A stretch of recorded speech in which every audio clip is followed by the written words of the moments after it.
Good morning guys. Ang gagawin ko na ngayon is maglilinis ng kwarto kasi ang kalat-kalat na. Alam niyo naman kapag may baby ka,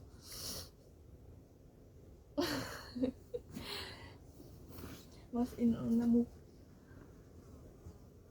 Alam niyo naman na kapag may baby, magulo talaga kasi marami kayong gamit. Tapos ang lipit-lipit. Tapos, hindi naman kasi malawak yung kwarto namin. Kaya, ayan. Nandiyan yung mga gamit namin. So, magliligpit muna kami ng higaan. At ikaw, dun ka muna sa stroller muna. No.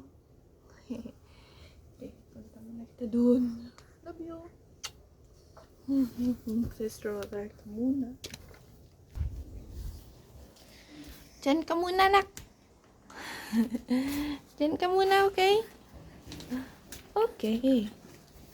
Diyan ka na muna. Maglilinis ng mama sa kwarto. Ay, sus.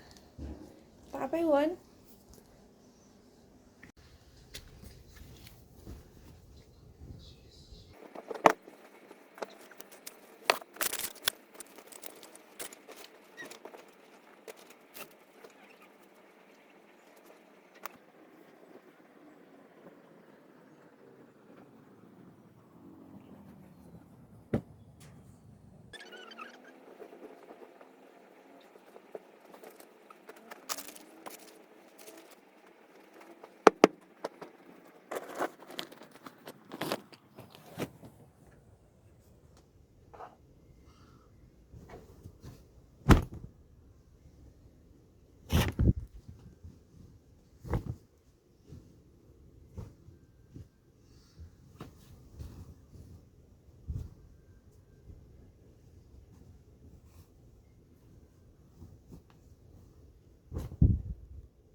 Ayan, tapos na ako. Set up ng kwarto namin kapag daytime, tapos ayusin ko na naman pag gabi na para mahigaan naming tatlo. Ayan, kay baby na lang muna yan.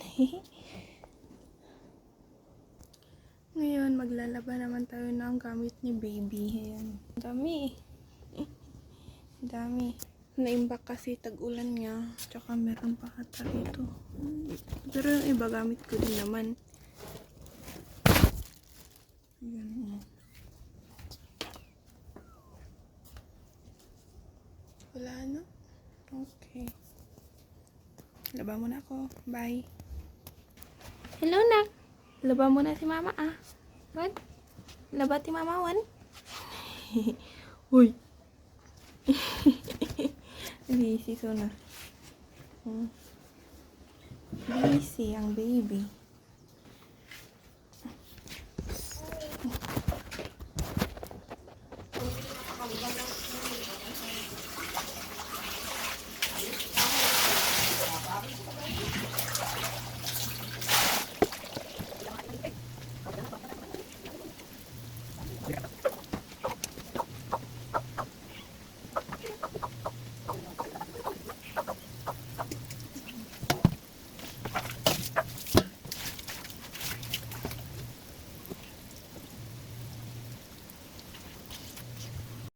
Palit muna ng diaper ang baby. Palit ikaw. Palit. Palit ng diaper. Ay sus.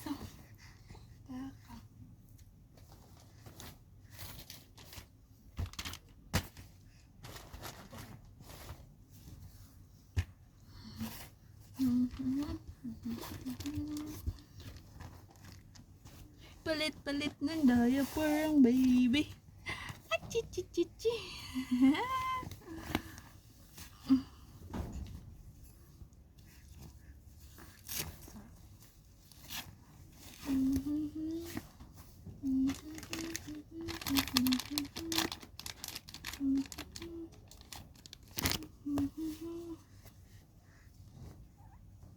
Kahit wala siyang tae, mas maganda pa rin siyang i-refresh para hindi naman malagkit sa kanyang pakiramdam. Ano?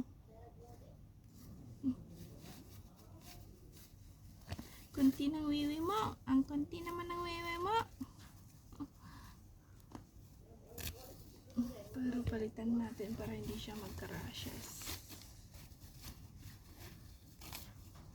Pag kasi matagal yung diaper, may chance na magka-rashes ang baby, kaya palit. Dapat lagi tayong magpalit. Kahit mahal ang diaper, pero hindi naman masyadong mahal yung mga ganitong diaper. Palitan pa rin natin para sa ikakasaya ng ating baby. Ano? Ano?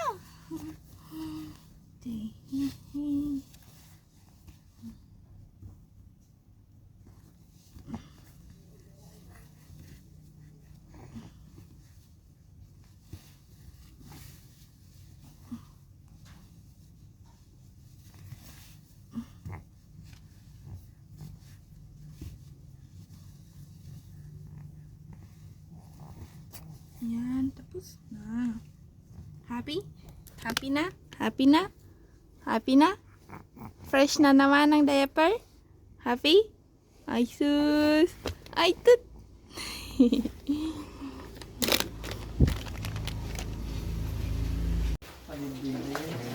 Didibikan? Oy, dutangit na! May kakarodan! Ipapatiag laban. Oy, tut! Sangit ako. Ang taglaban ni Papa Harlan. Tuloy na naglaban ta. Tuloy na naglaban ta. Ay, sus. Hindi tarpar. Diyan, nag-electripan dyan. Nalawag ko man dyan matitro.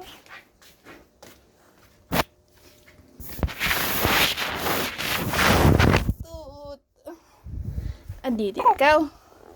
Adide. Adide. Ay, sus. Ay, kung ano na. Sakang sa Adide. Anak, tulog ka na ah. Uy, tulugan. Nakadilin. Ganito reality ng may anak. Wala kang matapos-tapos na gawain. Di ko na natatapos yung nilalabhan ko. Kaya, ayun, yung papanan niya ang gumagawa. Ay. Pag iniwan ko naman kasi ito, baka magkuhan siya. Anong tawag doon? Yung mag-flip siya. Magdapa. Baka dadapa siya. Hindi ko makikita. Hindi pa naman niya alam kung paano bumalik. Kaya to, dapat may bantay siya palagi. Guys, yan guys, ang isa sa mga dahilan kung bakit hindi siya pwedeng iwanan. Ang galing-galing niyang magdumapa, pero hindi niya kayang bumalik.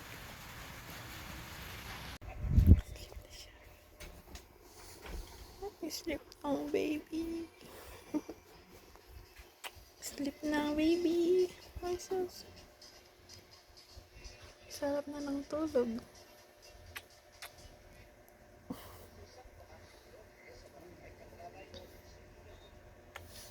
Yan sampay mo din. Naisampay ko amay, naglabak pa iba doon. Di ko na ito eh. Halos yan doon. Sige. Kung warda dito siya mga sampay. Eh, pwede lang doon ah. Makalag-ring. Sampay muna tayo ng damit ni baby para matapos na, tapos maliligo na ako.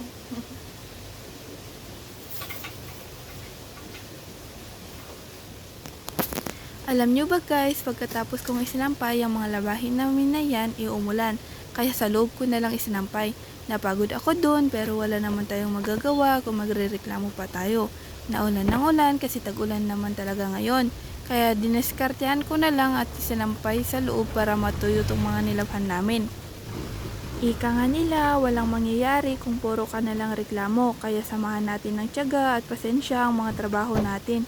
Trabahong bahay man yan o hindi, at least ginagawa mo kung ano ang kaya mong gawin sa buhay.